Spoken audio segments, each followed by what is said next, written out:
Guys, dito tayo kay Aling Nene Pond.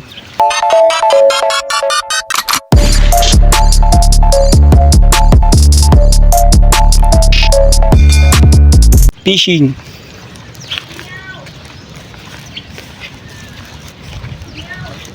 Ganda ng view, nakaka-relax. Tignan nyo naman guys, hapon na, mag-aalas 2. Tatry ako pang ulam.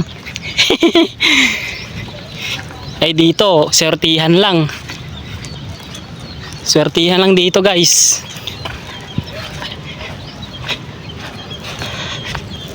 Buti 8 oras lang ako.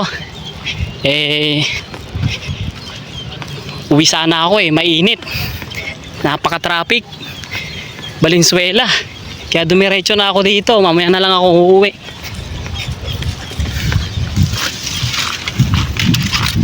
Tignan nyo naman guys yung view.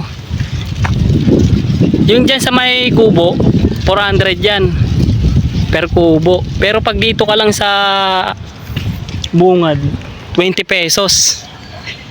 Nalaman ko lang din to sa YouTube. Maganda rin kasi mag-fishing. Nakakamiss din to.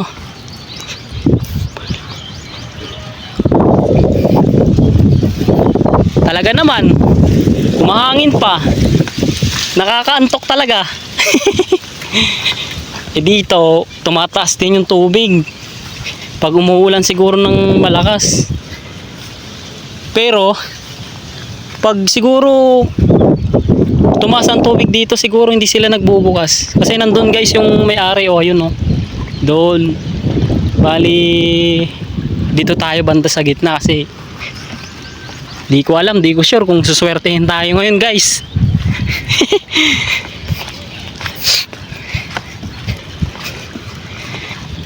Ito po yung dala ko. Yan. Yan po ang aking dala. Tayo ngayon sa may kahoy. Doon tayo sa may kahoy para maganda yung view. Ito po yung kubo yan. Yan po yung may bayad na 400 per head. Yan. Maganda dyan pag marami kayo. Tapos magbabanding kayo dyan kasi hati-hati kayo dyan. Tsaka guys, pwede rin dito pala mag-inom. Solid. Try ko kung sana. Swertihan lang dito Dito tayo ngayon. Dito sa ganito, 20 pesos lang yan. Dito tayo dito. Try natin dito. Hapon na pero pang ulam lang, pwede na to. Sana nga. Meron. Ay si Kuya Si Kuya meron. Siguro may huli na yun si Kuya. Yan. Bali yung unang punta namin dito, grabe talaga. Nakaka-relax, solid. Solid talaga dito. Kaya pag pumunta kayo dito, mas maganda na yung maaga.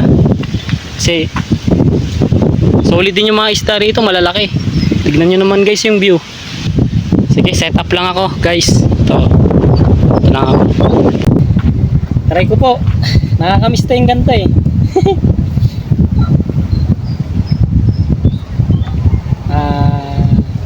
may huli man tayo wala. Libangan lang. Kasi yung view kasi dito solid.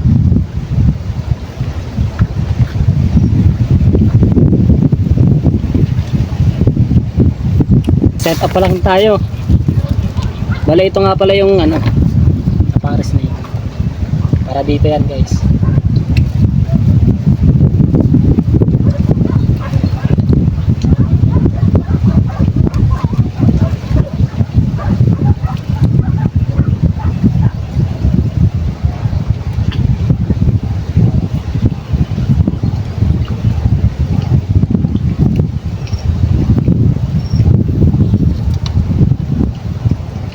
Malupit yung isda dito, bangus, ampain, tinapay, monay.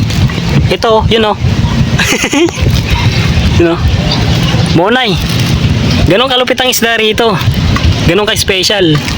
Mas maganda nga sana kung may palaman o pizza, McDo, Jollibee. Malalaki yung mahuli nyo dito. Gagis ako. Stay tuned lang.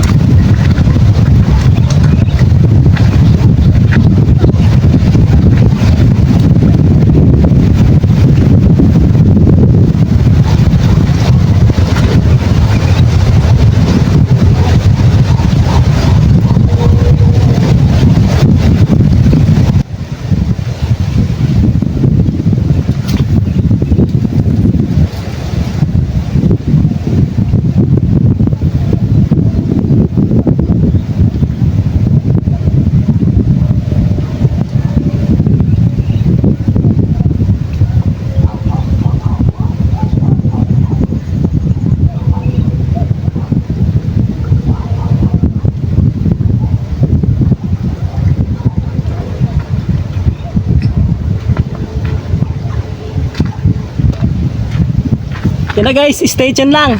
Pakalapag pa lang natin, may huli na tayo. Tignan natin. Guys, may huli na kaagad.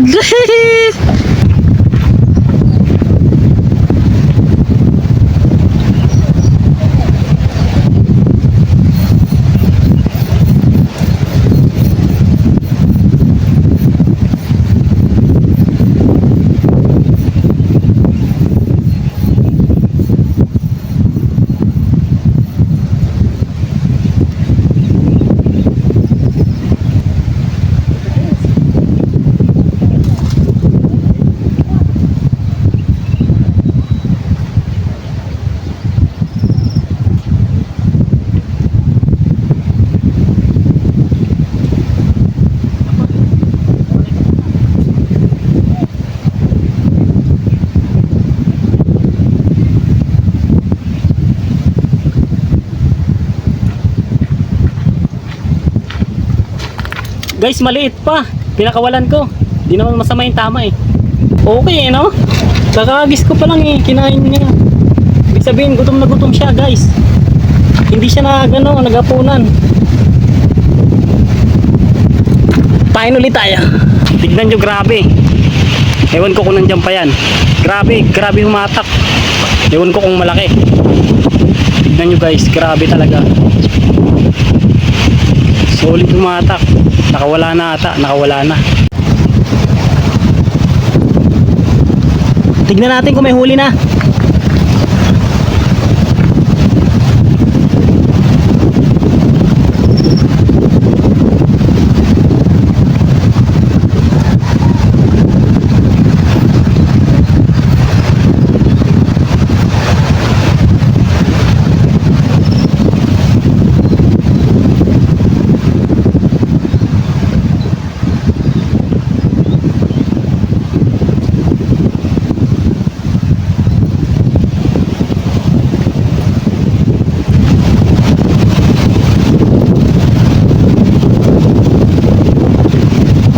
Kaso maliliit, pag inaangat ko na siya, bumabalik sa tubig, hindi siguro maganda yung tama.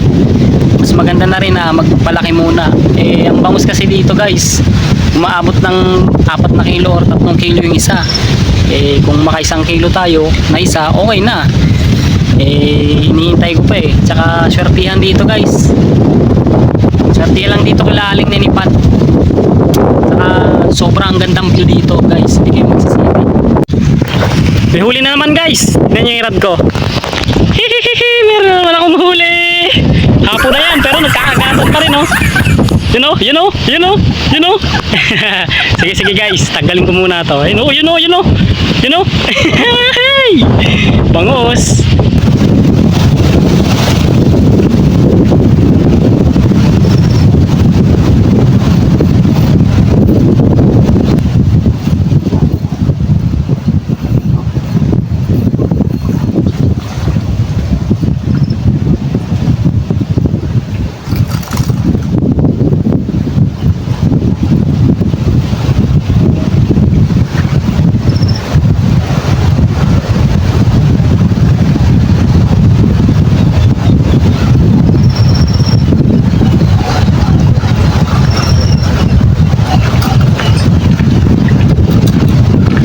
Guys, pwede na.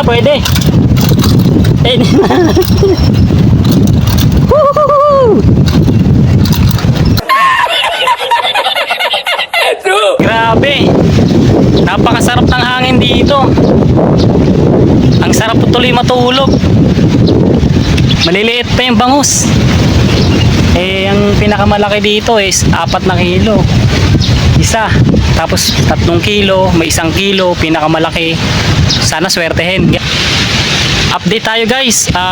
Malakas ang hangin ngayon. Tsaka sinasabit lang yung natin. Sima. Next time na lang siguro. Agahan na lang natin. Sobrang lakas ng hangin. Tsaka nakaka-subscribe YouTube and follow Facebook. Thank you guys. What's up?